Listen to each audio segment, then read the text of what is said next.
TL, terima kasih. Assalamualaikum warahmatullahi taala wabarakatuh. Selamat sejahtera, selamat malam, salam reformasi, salam perjuangan saya ucapkan kepada tuan-tuan dan puan-puan yang menonton saya pada malam ini. Terima kasih kerana terus bersama dengan saya. Terima kasih yang hadir malam ini di TikTok saya, TikTok yang kedua saya. Yang pertama tu saya tak dapat live, so ada dua ni je. Terima kasih Hadir Pok. Terima kasih. Sudah lama tak live. Shakira Station. Ada je.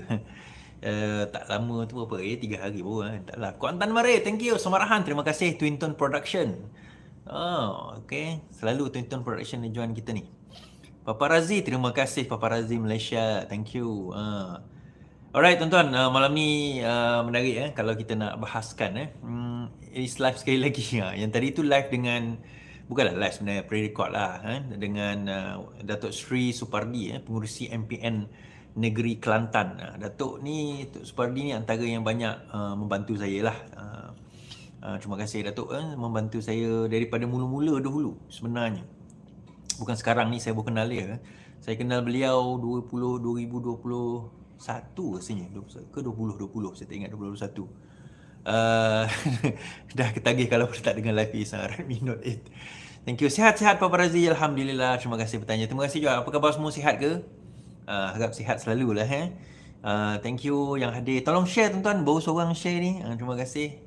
Hai Ayah Ganes. Ayah Ganes, thank you. Gua Kelam Perlis, thank you. Terima kasih. Salam Iswardimoni Askolani, terima kasih juga. Dati dari Batu Maung, terima kasih orang datang Batu Maung. Sihat-sihat, terima kasih juga. Dan terima kasih yang terus bersama dengan kita, alhamdulillah. Terima kasih juga yang share, yang like, yang subscribe, yang mahu terus mendengar apa orang kata berita-berita terkini dan berita terbaru kita, alhamdulillah. Dan terima kasih juga, Waalaikumsalam Iswan. Terima kasih juga kepada Walaon.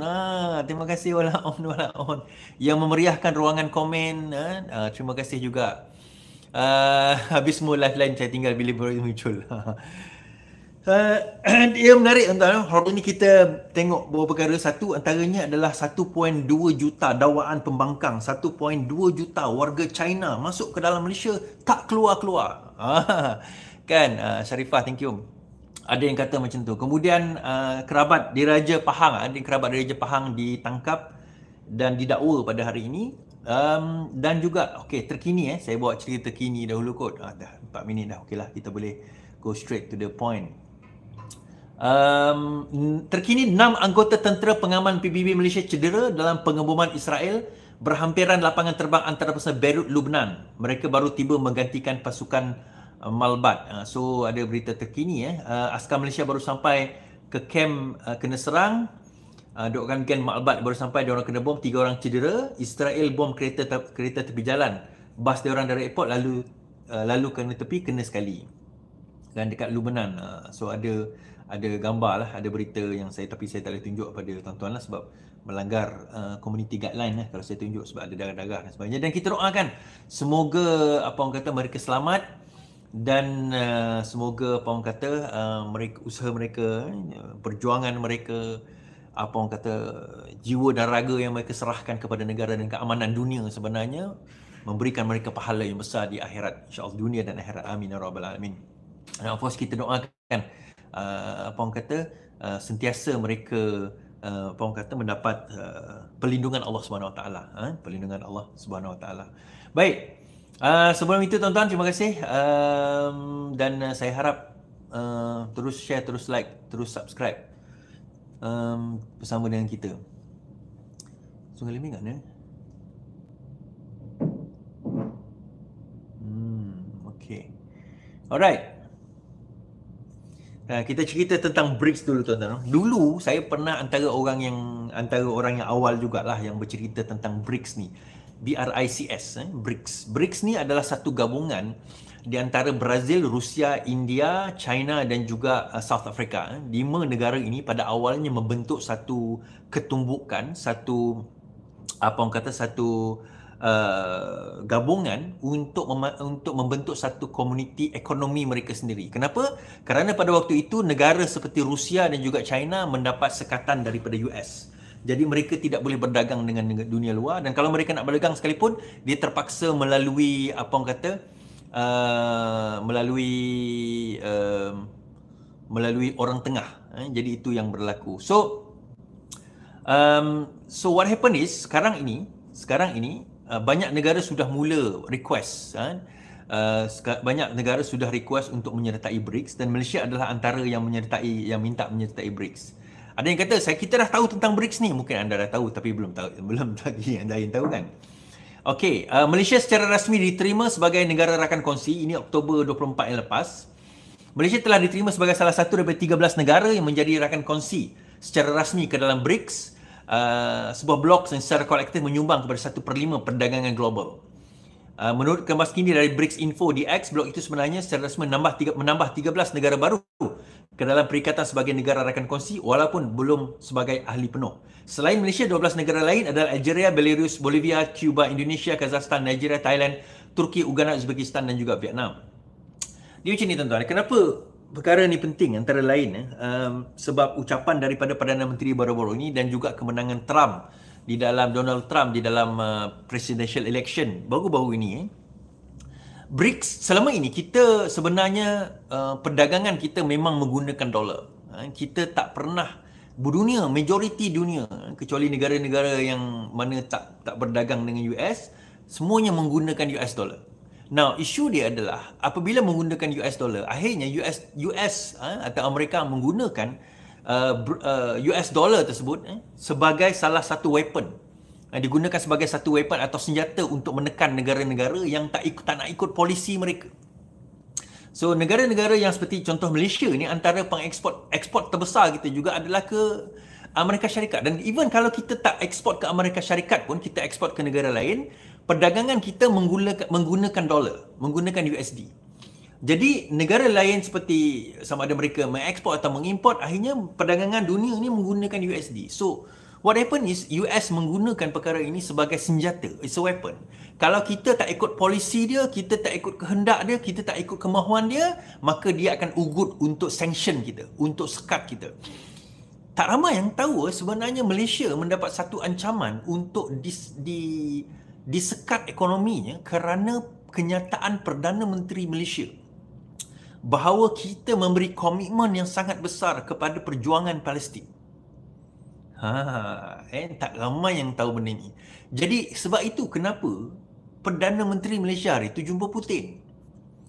Dia jumpa China, dia jumpa Putin, dia jumpa BRICS, perbincangan itu dan sebagainya. Atas tujuan apa? Baru kita realise kalau sekiranya ada alternatif kepada kita dipanggil sebagai de-dollarization, kita de-dollarizekan.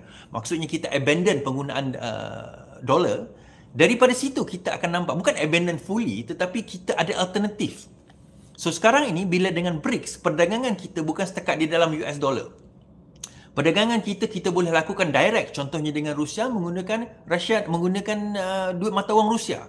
Kalau dengan China menggunakan mata wang China.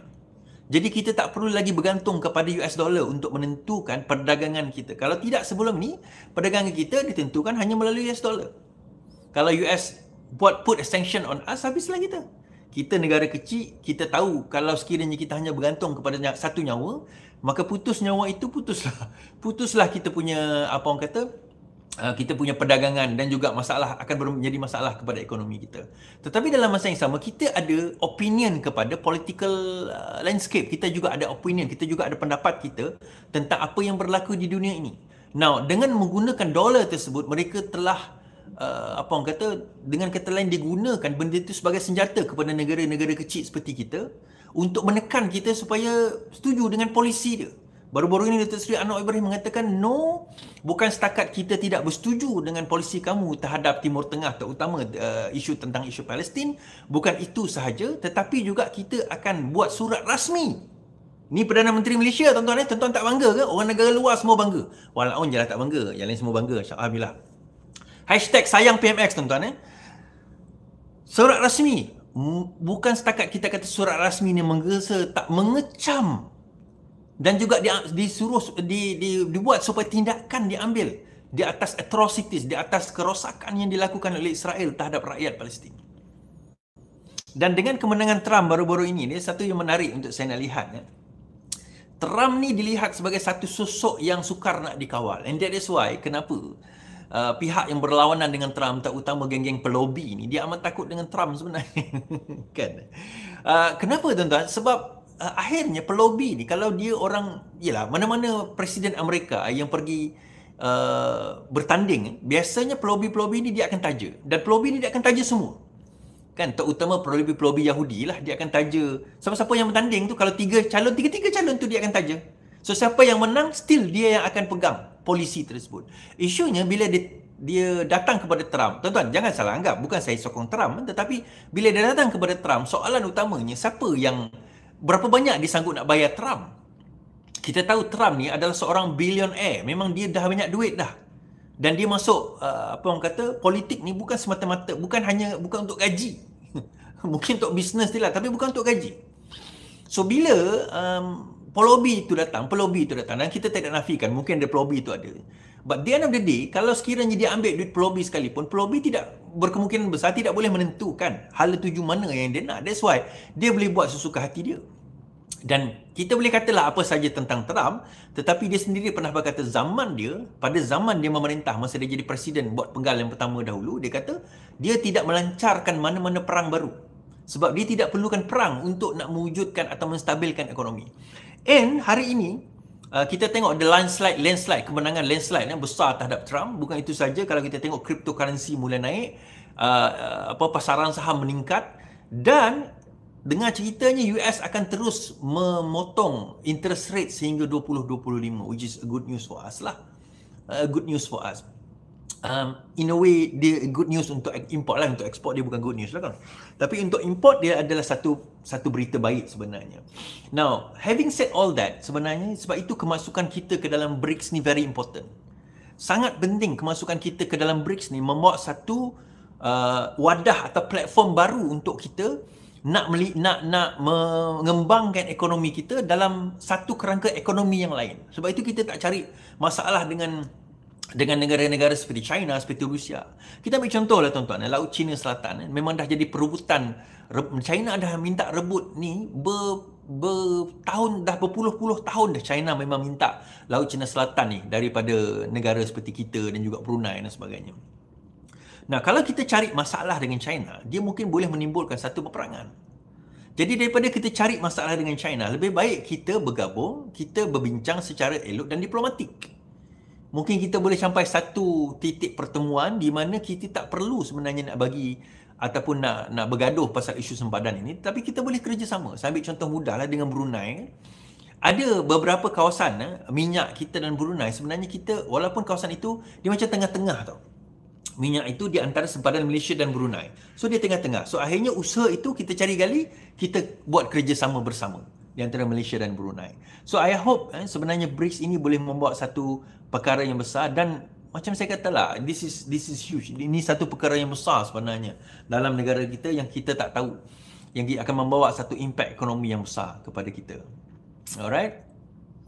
Okey, saya bawa cerita sebelum saya pergi jauh kepada 1.2 juta apa orang kata warga asing tersebut ataupun warga China tu. Saya nak cerita tentang kerabat Diraja Pahang yang ditangkap kerana memukul seorang pekerja binaan. Okey, saya baca ni dulu dan kita akan tengok kes dia. Bangsa kes pukul junjung kasih Tengku Hassanal. Bekas pekerja pembinaan yang didakwa diserang sekumpulan individu termasuk kerabat diraja menjunjung kasih kepada Tengku Mahkota Pahang Tengku Hassanal Ibrahim Alam Shah Al-Sultan Abdullah Riyatuddin Al-Mustafa Billah Shah susulan pertuduhan mahkamah berhubung kesnya. Alias Awang 44 menyifatkan keprihatinan Tengku Hassanal mengenai kesnya itu membolehkan kumpulan terbabit didakwa dan kini menyerahkan kepada proses undang-undang. Saya mengucapkan terima kasih kepada Tengku Mahkota. Bagaimanapun memandangkan kes sudah diputuskan mahkamah, biarlah undang-undang menentukan. Tertuduh adalah Tengku Edi Akasyah Tengku Abdul Rahman yang merupakan anak Tengku muda Pahang Tengku Abdul Rahman Ibni Almarhum Sultan Haji Ahmad Shah Al-Mustafa Billah ini dituduh bersama Nik Nur Hisham Afendi 39, Muhammad Fauzi Muhammad Nur 44, Muhammad Taufik 44 dan Khairuddin Azhar Rosli 30. Kalau tak silap saya, ayahanda kepada Tengku Edi ni, iaitu Tengku Abdul Rahman ini adalah anak ataupun adik-beradik yang di-Pertuan Sultan Pahang yang ke-6. Ayah dia adalah adik Sultan Pahang yang ke-6. Jadi bermakna Tengku Edi adalah sepupu kepada Tengku Hasanal. So apa yang berlaku tuan-tuan, dia macam ni. Ini apa yang saya baca lah. Dia orang ni, apa yang berlaku, dia berlaku dekat stable kuda di Kuantan Pahang, di Pahang. Something happen, sesuatu mungkin pergaduhan ke apa sebagainya berlaku.